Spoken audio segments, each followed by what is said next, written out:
Everybody, how's it going? It's Bryan, your friendly neighborhood reviewer, and I am here today to discuss Hall and Oates' 1978 album, Along the Red Ledge. A nice copy here. We'll do a little album showcase here, the front cover. There we go. Back side there. Not much.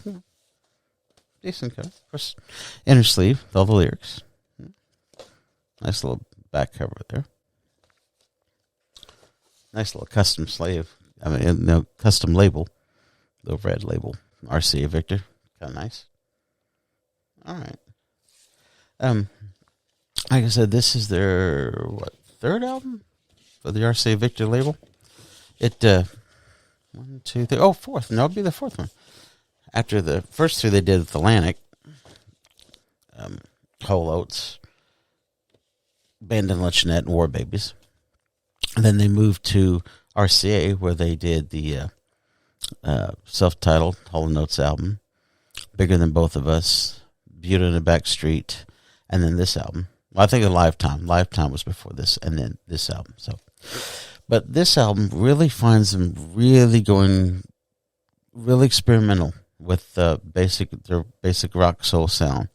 They incorporate rock, but they also incorporate new wave. They incorporate experimental stuff, soul music. It's basically a big gestalt of influences, a big glop of influences spread across these tracks. So we'll start off, first of all, we'll just start with each track, okay? It's a Laugh, which is the first song. Finds Daryl Hall, of course, in good soulful mood. You know, I really thought we were forever and all that stuff. He has such a way with romantic words, especially with a breakup. Man, I mean, you listen to She's Gone, and boy, that just really nails it as far as a relationship broken up. But so that's a great song. It's a Laugh. Again, top 20 hit, good soul number, great vocals, all that. And then you go into Melody for Memory, which just opens the floodgates. It's a John Oates song. Great song. Again, the experimentation on this. David Foster is the producer of this album. You don't automatically associate experimental music and progressive kind of music, I guess you might say, with David Foster. I mean, nothing against David Foster, but, he's more of a pop guy. This album, he does an amazing job with the experimental edge on this album. Melody for Memory is exactly what I'm talking about. When you hear that breakdown at the end, and you're like hearing layers upon layers of instrumentation crisscrossing against each other, it's amazingly done. There's a couple times on Hall and Oates' albums I've never heard anything like it. That's one of them. Great song. Then The Last Time, which comes up next, again, Daryl Hall's number, kind of like this Phil Spector-ish kind of that kind of thing, Phil Spector always does that big drum sound, But on this one, again, a great change of pace, nice open air feel to it. And George Harrison, who guessed on slide guitar, you can tell his guitar a mile away. Fantastic. Probably one of his best guitar solos that he's done as far as a slide guitar solo. Fantastic number. God, I love that number. And then I Don't Want to Lose You, which is the next song, which was, I think, almost made the top 40. I think it was a top 50 hit. Great soul number. Surprised that hasn't been covered a lot more because, man, fantastic number. And Daryl Hall is just merciless on that song. Really good singing on that.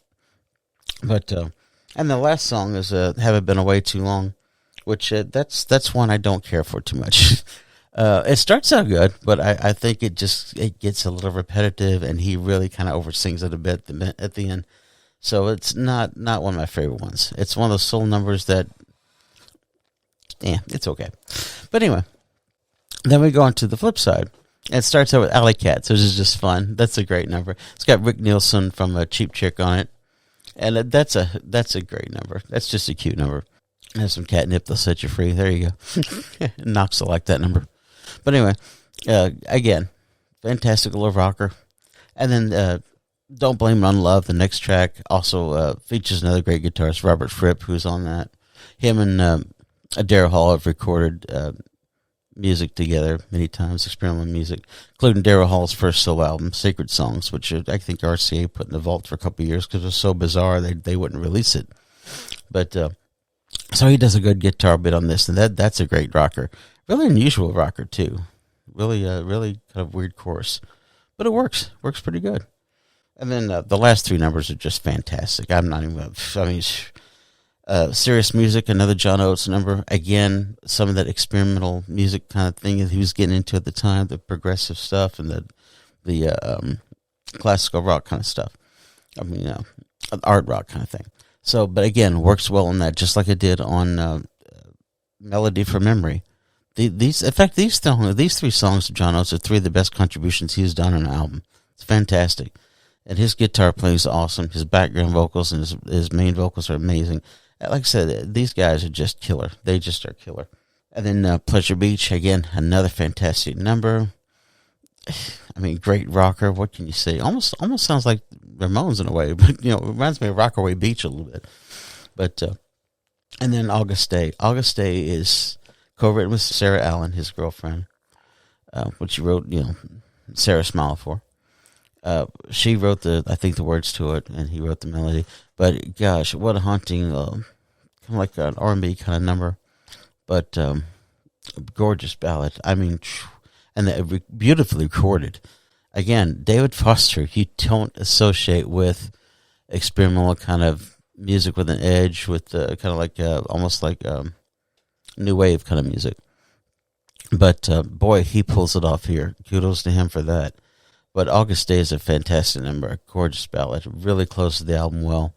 Again, this is probably one of their best albums. If some people argue it's their best album, but I give it about a 4 out of 5 stars. Again, I don't care for Haven't Been Away Too Long. That's one I wish they'd left off a little bit or put on a B-side. But either way, it's still recommendable. Fantastic album, and the experimental edge just really captures Hall and Oates doing everything they do. A lot of people don't realize that Hall and Oates are extremely experimental with their albums, and very few of their albums sound alike. When you get to the 80s, they kind of do a little bit. They kind of solidify everything they do into a concise 3 or 4 minute pop song, basically. But here they kind of went a little wild, and it succeeds really well. But I wish they would do some more of this kind of stuff too, kind of like little stuff on the edge. But no pun intended, I guess. But great album. Definitely seek it out. Really good album by them. All right, cool. All right. Appreciate it, guys. Like, subscribe, hit the buttons, do all the things that you do. Appreciate everybody out there.